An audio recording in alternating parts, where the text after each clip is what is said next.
Welcome back, Ryze fans, to another episode of On the Rise. We are here today with an amazing entrepreneur. My man's name is Johnny. He is the owner of a tattoo shop called 36 Black Art Collective. He also has a venue called Metalworx. He also has a recording studio with all of that on top of that.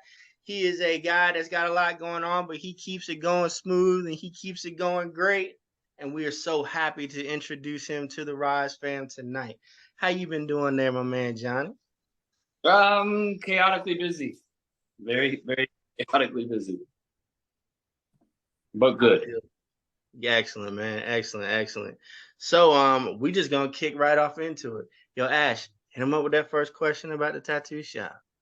So I want to mention first too, when I very first met Johnny, he is actually in a touring band called Kill the Imposter, which is doing very, very well.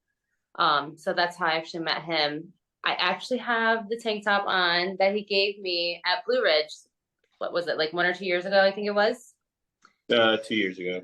2 years ago. But then maybe a month ago, we came to his venue for a show and he showed me around his tattoo studio, and I've never seen anything like it. Can you actually describe how one of the rooms are? Because I know how they look, but nobody else knows how they look unless they've already been there. Well, every room has a different personality, so I don't know why Max didn't paint his ceiling black.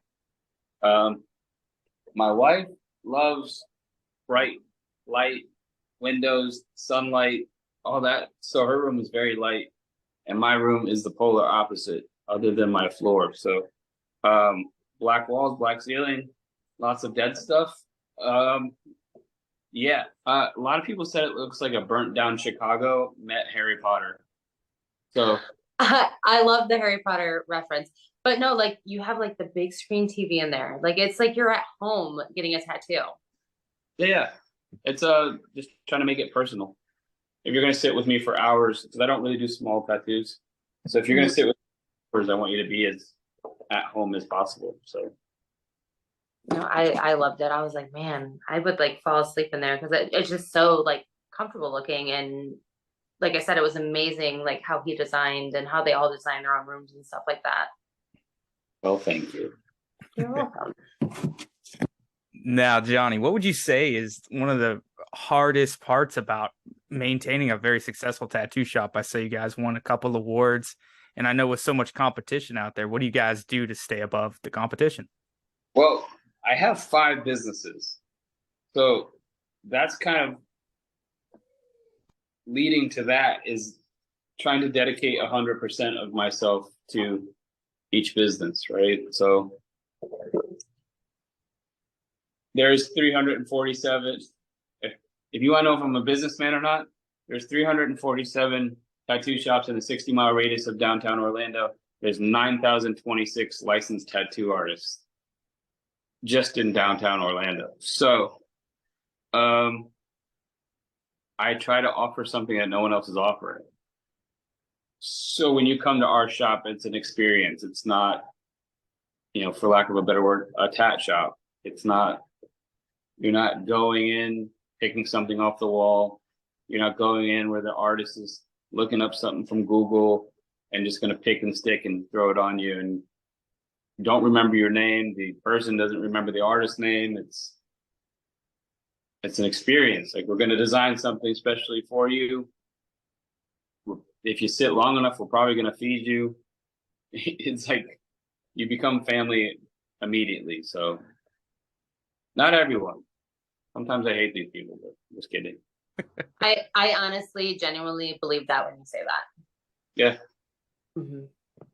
It's important. It's important that if I'm going to put a lifetime of art on you, you remember the experience. It's not just a tattoo to me, and it's never been a tattoo to me. I'm decorating your body. It should be more important. And, with the saturation in Orlando, you have a problem because everyone's trying to undercut themselves, and I've never done it. Like, I've never lowered my standards or my prices because Mojo Shaky Jake's Tat Shack down the street's going to give you a $50 tattoo. So But also we have people call us every day that's trying to like price gouge and price shop a tattoo. Like that's forever. Like, I mean, maybe it's not forever. You can laser it off, but lasering is more expensive anyway. So when you come to my, I don't think people realize that you get what you pay for. oh yeah, 100%. And they'll buy a brand new pair of Jordans, and like those Jordans are gonna last you maybe 5 years. They're gonna buy that nice car and put the lift kit on it, or you know what I'm saying? Like you're gonna spend $45,000 on a car that's lasting you 5 years, but you're worried about spending $1,000 on a tattoo that's gonna last you forever. So true. I mean, it ain't coming off like you said unless you're lasering it. So if you guys are listening, spend the money on the tattoo. It's definitely worth it. It'll be a conversation piece. I'm covered in them, not as much as Johnny, but I still have plenty. So people always come up and be like, "Hey, I love your tattoo." It's a great way to strike up conversation, especially if you have that quality art on you, for sure. That's what we try to do, man. It's just the area that I'm in. It's so oversaturated. But again, you have a good dozen really good tattoo shops. But also when I started tattooing, you had to be licensed to buy a tattoo machine. Now you can just go to Amazon and just, there you go. It's $25. And all of a sudden you're scarring people up for the rest of their life. So I don't know. I try to change the mentality a little bit, but younger folks don't listen too well. Well, I feel that. I feel that. Now, I'm very impressed with the way that you thought about making it an experience every time somebody comes in with a tattoo. I've got a couple myself, and I of course love my artists, but the idea behind having I wouldn't say themed rooms. I don't think they were like themed rooms, but the simple fact that each room is allowed to have the artist's personality behind it and something different, so that when people walk in, they know that they're getting something a little bit special than the everyday tattoo shop. I think that's really amazing. Like, what sparked that idea in you? Like, what made you decide to go that route instead of just the normal everyday, I guess, corporate tattoo? Because I ain't normal, man. That's not like I don't want to be normal. Normal isn't fun for anyone. Also, I like the bar is set so low. Like, why would I want to like stoop down to a average level? I don't want to be average. I want to be above average in everything I do. So, it's not about that 9 to 5. It's about that 5 to 9. Like so. I don't know, above and beyond. Who wants to be average? I don't want to be average. Boring. Look at me. I'm the last thing from average you'll ever see. I agree with you. It is very boring, and it's just not comfortable to go to like regular tattoo shops and just sit there with like someone staring at you getting theirs done, so I definitely love how you have like the privacy, and I'm sure it makes the workers happy too, having their own creative spaces and things like that as well. I agree. Yeah. Well, that's sweet. I like that. Now, being that I used to play in a band, I still mess around with the guitar every now and then. I used to love playing at different venues, and Ashley was letting us know about your venue. And I believe it's called Metalworx, right? All right. Tell us a little bit about the Metalworx, how that came about. Because like you said, you got 5 businesses, man. Like, yeah. So basically, the complex is like a fantasy factory for creative people. So Metalworx is a venue for musicians by a musician. So a big venue feel with a 360 person capacity. But I also built it so if you open the bay door, we could do 1,000-person capacity. It just wouldn't be all inside. I like that. I like that. I played some venues that's been kind of similar. I think that's a really neat concept on how that goes, especially when you can get a little bit of both inside and outside. I think that's really neat. So was that something like like you said, you don't like to do anything average, but was that like the original intent, or did you just happen to come across the space and go, yo, this would be a great idea to do it So like this? that was my original intent, but to be very honest, my original want was I wanted a square building, rectangular building. I wanted the backup to be the venue, the middle to be a recording studio, and the front to be the tattoo shop. I happened to come across this building that used to be a business that created Muzak, like the music you hear in Home Depot and stuff. So a lot of it was already built in for me, the way the rooms were partitioned in the back. I built the whole tattoo shop, but whatever. So I just really tried to make the space work.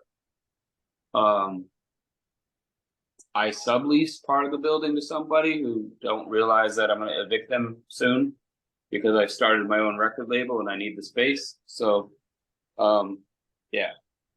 But it was always my vision. The moment when I was downtown Orlando at one point and had some acoustic bands play, and that was cool, but it wasn't this. This was, so this is what I've always wanted. It was just a matter of, do I have the business, the want, and the people behind me to afford an $11,000 rent payment a month? The answer is yes, though. So I got it. So I am obsessed with your venue. I talk about it all the time, even to people in Tampa who will probably never go to Orlando, but I do. And what I love about it is, so he has the stage perfectly set for when he has to open up that door. Like, say if 1,000 people are there, they can still hear it and see everything, no problem, from outside. So that's one big thing that I like too. Another thing is he has a very own VIP section that is upstairs, and you can see everything from up above, which is really cool too. There's couches, there's a fridge, there's everything that you need up there for VIP. But the one thing I would love for you to describe that I saw was behind the drums and what that does. Behind the drums? Remember it drops? Oh, my stage. Yes. That is the one thing I would love for you to describe, because I think it's awesome. All right. So I did community theater when I was a kid. Yeah. So stage design was kind of I don't know. I'm just kind of MacGyver when it comes to stuff. But I was trying to think about the venues you play where you have to pile all of your equipment in front or side stage. Like, there's a venue in town that's at the end of a strip mall where you can't put your equipment anywhere. And everyone's kind of, I don't know how much you spend on your equipment, but if you get near my $3,000 drum set while you're moving your drum set past my drum set, I'm going to have a little bit of a heart attack. So I didn't want to see the bands playing after me or before me equipment. With that being said, I think it's a horrible look for the person coming to see the bands. So I don't want a pile of equipment that I have to stand next to. It didn't look very professional to me. It never has. It's a horribly unprofessional look for a crowd of people that pay to get into a venue to have to stand next to equipment. I think it doesn't look good. I think it looks like a yard sale, and it's not my favorite thing in the world. So the stage I built, the drum riser moves at 90 degrees one direction, and the back of the stage drops out, so you can load everything right out the back door. You don't have to walk through the crowd with your bass drum above your head. Like, excuse me, I got to get through here. You just literally swing and drop. Yeah, that's my stage, which is getting an awning this week. So that's awesome. I'm telling you guys have to see this venue. It is amazing. It's nothing I've ever seen before. And the recording studio that you go through to get anywhere is just, it's beautiful. Nice. Yeah. He's so right. Like even me as a touring photographer, like every venue you go to, it's like, well, there's band A's drum set. Oh, crap, I just tripped over a cabinet. It's just everywhere. So, sounds like the venue has some huge potential. Do you have any exciting events coming up that you like to tell the people about? We are officially booked up till June. Nice. Well, weekends, not every day, but weekends. I try to keep it weekends because I'm often the one running sound as well. So it's with everything else I have, it's kind of hard to do every day. But nothing crazy, normal stuff. We have a bunch of touring bands coming through. Opening day was Hatebreed and Fear Factory, so that's pretty big, I guess. Right. If you could have a dream band come to your venue, who would it be? It already happened.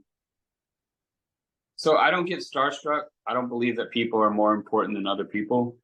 So I'm never going to be like, oh my God, that's that guy. Like, that's just not how I am.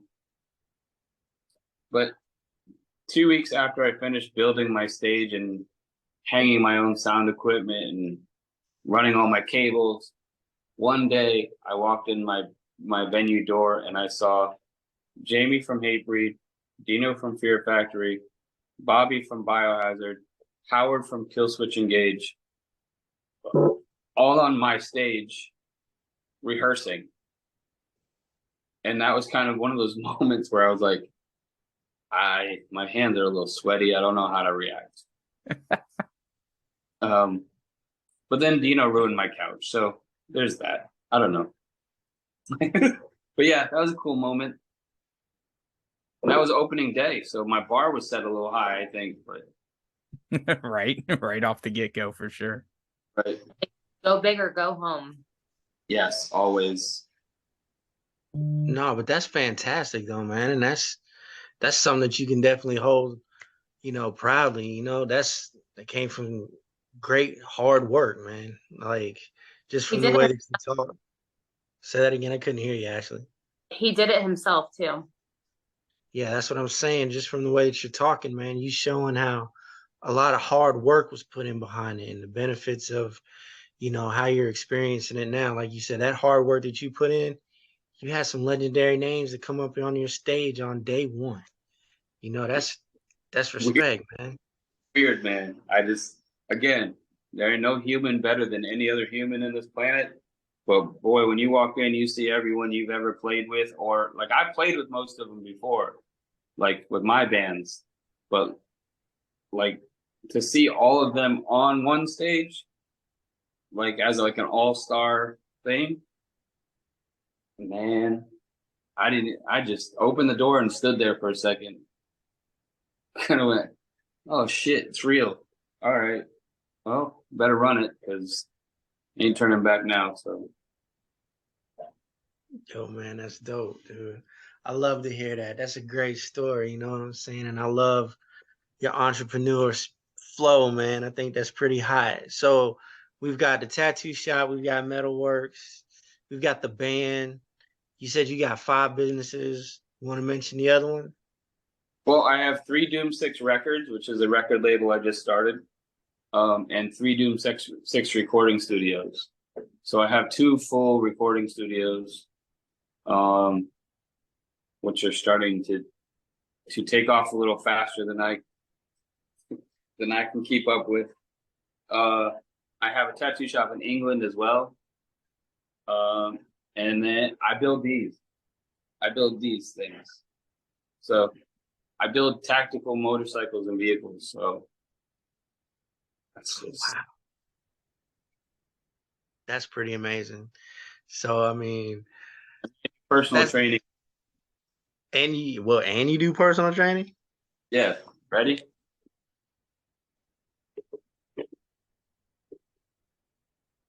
Oh yeah. Oh yeah. Okay. That's what I'm talking about. So check this out, Ryze fam. This is a great example of a serious entrepreneur right here. My man keeps himself healthy. He keeps himself occupied and busy, and he has a family. So, Yeah. I mean, my man wears many hats, and he be getting it done. So that's a serious example of rising up right there, man. Johnny, thank you so much for hanging out with us tonight and talking to us for a little bit, brother. Thank you. Yeah, Sorry, that's I had to be a family man. I ain't hey, sorry, family man, but I had to be a family man. there you go. And we be very happy about that. That was one of the most impressive things, man, because some people will choose other things over their family, and that was impressive. I love the fact that you know exactly where you're supposed to be, man. And that's what's up, dude. So it was a pleasure having you on here, man. And I look Definitely. forward to actually taking the trip down there to come and see some of that stuff myself, to be honest. You should. You're welcome anytime. Yeah, I most definitely. We've been planning on it, so I think Ryze-Up would come down there and maybe get a chance to video the venue and the shop and everything again, once again, and just show the people what it actually looks like. So that might be Yeah. something we can work on in the future, man. Yeah, please do.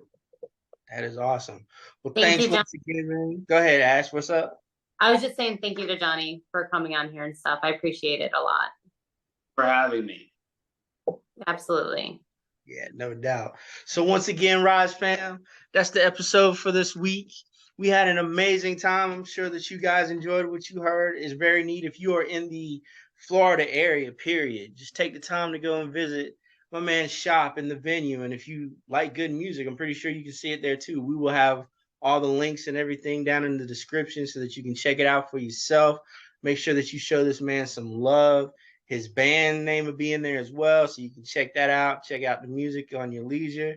And we are just so very happy to have another wonderful person to talk to and to bring to you, all of you out here in Rise Up Land. So once again, like we always say, y'all be safe, y'all have fun, keep rising, and we'll talk to you later. All right?